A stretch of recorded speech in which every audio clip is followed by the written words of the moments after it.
आज ए ठू जेड पर्यंत जो महान व्यक्ति जो अक्षर गुड़िक स्थापन करते से तांकरी विषय रे आमे अनुसंधानमूलक कथा आज कहवाक जाऊँ।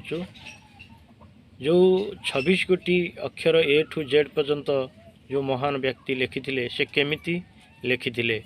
सर्वप्रथमे कादुअरे गारेगी 26 गोटी अक्षर स्थान देला परे से कादुओ किंतु वर्षारे लिभि जाइथिला। तापरे मध्य माटी रे तैयारी करिकी रखिथिले से मध्य नष्ट हो जाइथिला। तापरे से चेष्टा करी बडरा पत्र को ताकू ठीक करथिले। बडरा पत्र रे मध्य लिखिथिले से ताकू चिंता कले ये भी मध्य भविष्य रे नष्ट हो जिवो।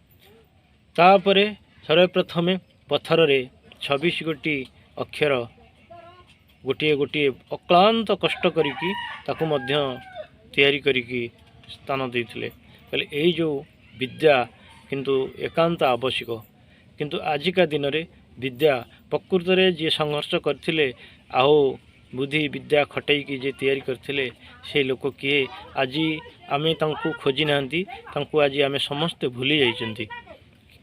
किंतु वास्तविक कथा जेते बेले ए अक्षर गुड़िक से स्थान देथिले केमिति को भली को परिप्रेक्षी रे को स्थान देथिले से महान लोक किए आमे खोजिबा समस्ते खोजिबा तांकू आमे खोजिकी बाहर करिबा।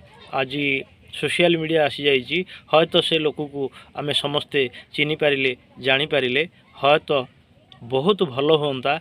यही जिनसटी समस्त मुंडरे समस्त पाखरे रहिबाटा आवश्यक अच्छी बोलिकी मु मने करुची। प्रथमे विद्या को महान व्यक्ति आपको स्थान देथिले हयतो से लोक प्राय से नथिबे किंतु तांकर प्रतिमूर्ति कोठी ना कोठी निश्चिंत थिबो। ताको खोजिले आम निश्चिंत पाई परिबा। किंतु विद्या आज एते सहज कर देछि आम मानकू बहुत उन्नति आड़ को अग्रसर हो चली। किंतु प्रकृत मूल तथ्य ये जो 26 गोटी अक्षर को लोक केते कष्टरे से एक स्थान देकी आम मान को प्रदान करी जाइछंती से लोक को आम समस्ते खोजिबा। आसंतु आमे यही जो कथा गुड़ी को मु कहली आपण माने ए कथा को समस्ते काम लगेबे। मु एति कहीकि रखुची।